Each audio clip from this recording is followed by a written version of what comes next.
अस्सलामुअलैकुम, welcome to KB maths academy. आज हम सेट थ्योरी का बाकायदा जो है आगाज़ करने जा रहे हैं। तो सेट थ्योरी में जितने भी हमारे पास पॉसिबल टॉपिक्स होंगे और जितने भी हमारे पास पॉसिबल जो कॉन्सेप्ट्स होंगे उनको मैं स्टेप वाइज है इस सेट थ्योरी के नाम से जो प्लेलिस्ट होगी उसमें अपलोड करता जाऊंगा। तो आज का जो हमारा सेट थ्योरी के हवाले से जो है फर्स्ट लेक्चर है, तो इसमें सबसे पहले हम ये देखेंगे कि सेट थ्योरी को डेवलप किसने किया था। तो सेट थ्योरी को फर्स्ट टाइम 19th सेंचुरी में जॉर्ज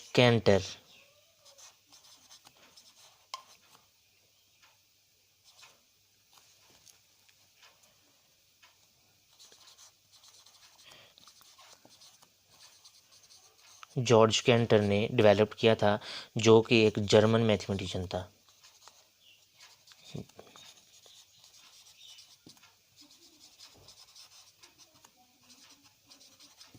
19th सेंचुरी थी, जॉर्ज कैंटर था और जो कि एक जर्मन मैथमेटिशियन था। तो सेट थ्योरी को 19th सेंचुरी में जर्मन मैथमेटिशियन जॉर्ज कैंटर ने फर्स्ट टाइम डेवलप्ड किया था। अब ये तो इसकी हिस्ट्री होगी। अब सेट थ्योरी बेसिकली क्या होती है? सेट थ्योरी बेसिकली क्या होती है? All about sets, all about sets and their properties.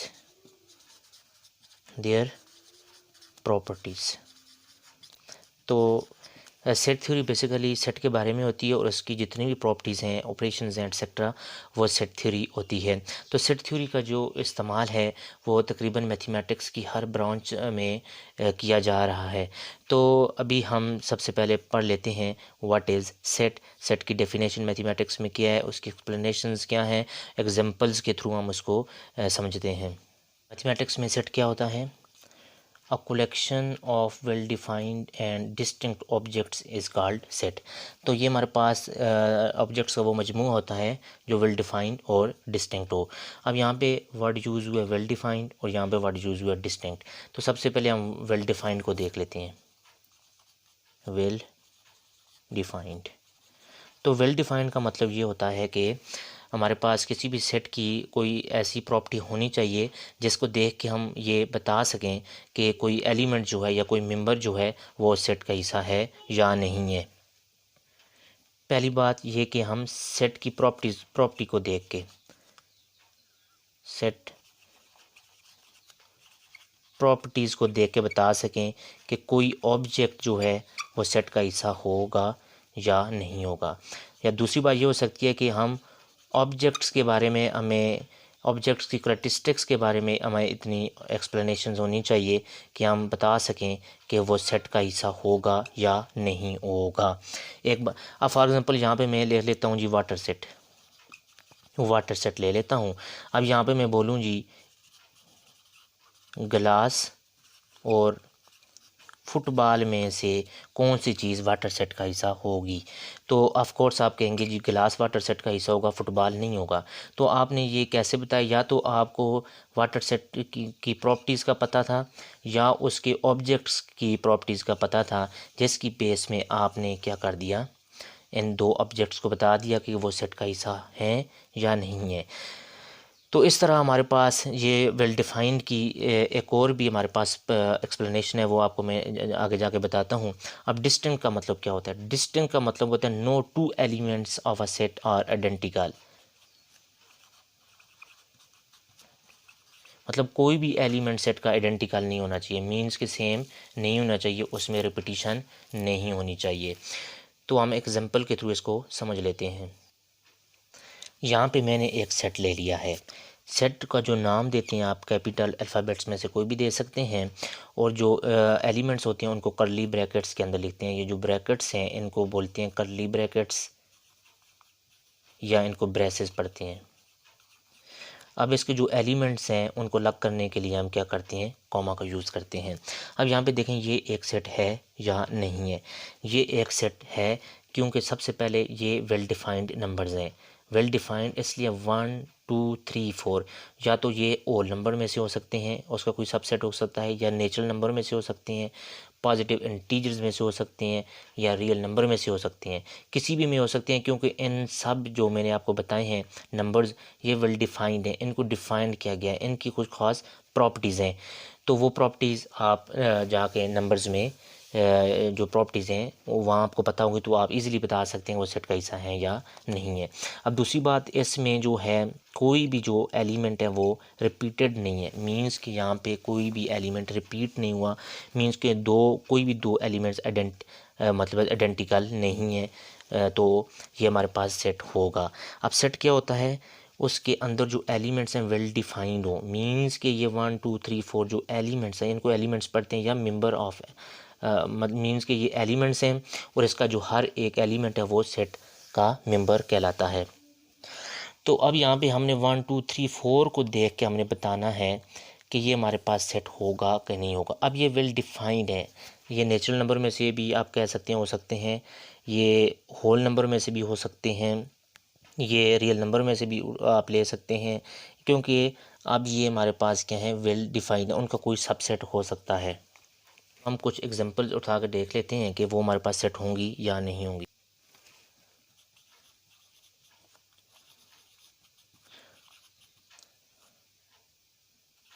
अब वेल डिफाइंड के वाले से मैंने आपको पॉइंट नंबर 1 बता दिया था कि हमारे पास किसी भी सेट की कोई ऐसी प्रॉपर्टीज़ होनी चाहिए जिसकी बेस से हम बता सकें कि ऑब्जेक्ट सेट का हिस्सा है या नहीं है, मतलब स्पेसिफिक प्रॉपर्टीज़ होनी चाहिए, चाहे वो सेट की हो या उसकी एलिमेंट्स की हो, जिसकी बेस पे हम बता सकें एलिमेंट्स या सेट एक दूसरे का हिस्सा है या नहीं है। अब दूसरी बात, एज अ होल, जब भी हमने किसी चीज़ या किसी लोगों के हमारे राय कायम करनी हो तो वो हमारे पास क्यों एज अ होल होनी चाहिए, मींस कि उसमें पर्सन टू पर्सन जो है परसेप्शन या लाइकनेस नहीं होनी चाहिए।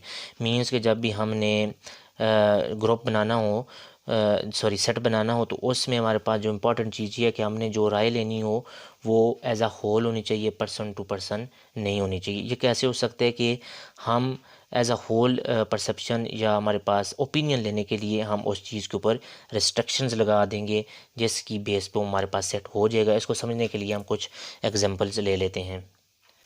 अब यहाँ पे मैंने दो एग्जांपल्स उठा लिए हैं। A collection of lovely flowers. अब सेट की डेफिनेशन ये होती है ना, वो एक कलेक्शन होती है जो वेल डिफाइंड हो और डिस्टिंक्ट हो।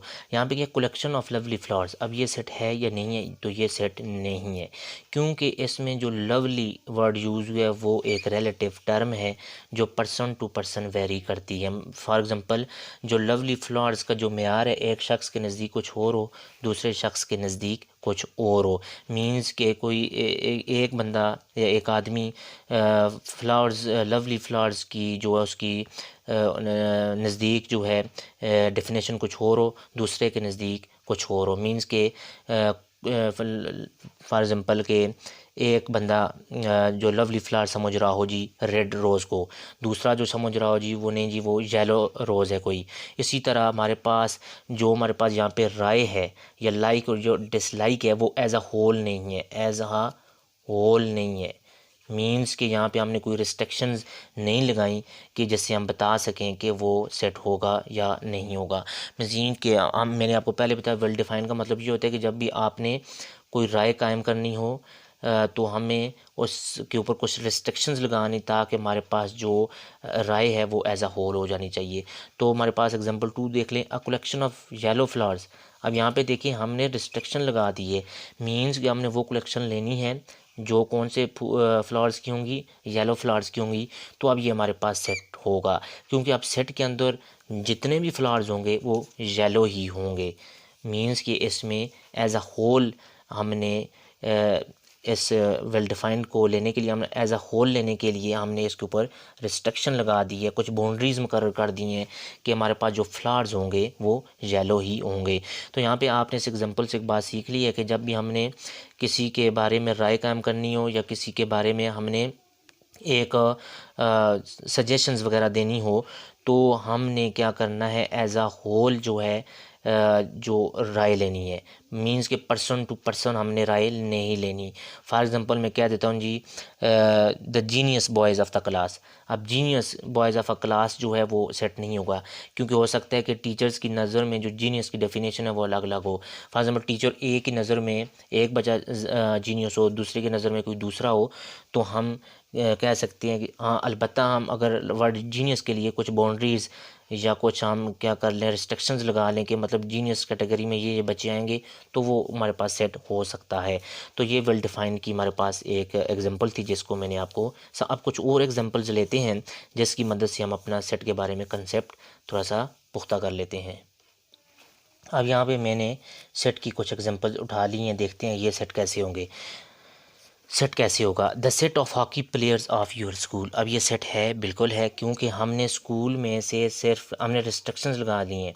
अगर यहाँ पे सिर्फ प्लेयर्स होता, यहाँ पे हॉकी ना होता तो हमारे पास सेट नहीं होना था। हमने यहाँ पे रिस्ट्रिक्शन क्या लगा लेनी, हमने जो प्लेयर्स लेनी है वो क्या किसके होने चाहिए, सिर्फ हॉकी के ही होने चाहिए, तो इसलिए ये हमारे पास सेट है। The set of days of a week, ये बिल्कुल हमारे पास सेट है, क्योंकि जो वीक्स में डेज़ होती हैं वो हमारे पास क्या होती हैं, वेल डिफाइंड होते हैं।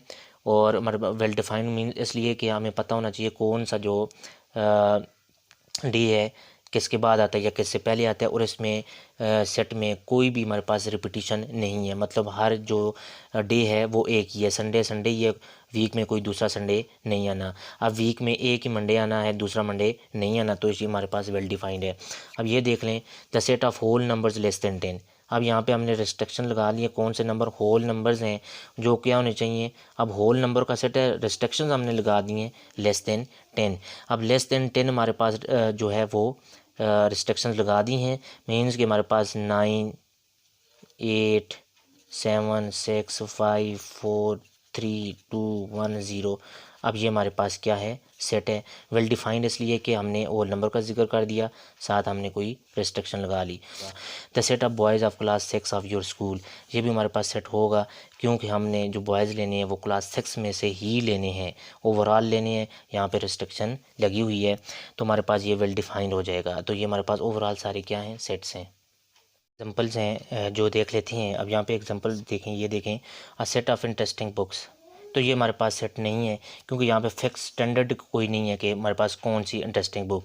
अब हो सकता है कि इसमें देखें एक पर्सन को, एक आदमी है, उसको कोई एक बुक इंटरेस्टेड जो है उसमें इंटरेस्ट शो कर सकते हैं, किसी कोई पर्सन भी है उसको कोई बुक इंटरेस्टिंग दूसरी लग सकती है, तो इसमें कोई हमारे पास फिक्स स्टैंडर्ड नहीं है कोई, इसलिए ये वेल डिफाइंड नहीं है। जब वेल डिफाइंड नहीं है तो ये हमारे पास सेट नहीं होगा। अ सेट ऑफ टाल बॉयज़ ऑफ योर स्कूल, ये भी हमारे पास वेल डिफाइंड नहीं है, क्योंकि अब टाल के लिए हमारे पास कोई फिक्स स्टैंडर्ड नहीं है, मीन्स के कितना टाल होना चाहिए, तो इसलिए ये हमारे पास दोनों सेट मौजूद, दोनों सेट नहीं है, ड्यू टू हमारे पास क्या, क्योंकि ये दोनों वेल डिफाइंड नहीं है, कोई फिक्स जो हमारे पास इनके लिए बाउंड्री या फिक्स स्टैंडर्ड मुख्तास नहीं किया गया। तो ये तो हमारे पास सेट था। तो इंशाल्लाह जो हमारी नेक्स्ट वीडियो होगी हम डिटेल के साथ पढ़ेंगे सेट को लिखते कैसे हैं, और सेट के एलिमेंट्स को हम डिनोट कैसे करते हैं, सेट को नाम कैसे देते हैं, और उसके बाद उसकी टाइप्स क्या हैं, ये सब हम डिटेल के साथ आगे पढ़ेंगे। तो ये तो जस्ट हमारे पास एक जनरल डिस्कशन थी सेट के वाले से। तो हमारी जो हमारी जो होगी प्लेलिस्ट होगी सेट थ्योरी के वाले से, उसमें सारी जो वीडियोज़ होंगी सेट के वाले से होंगी।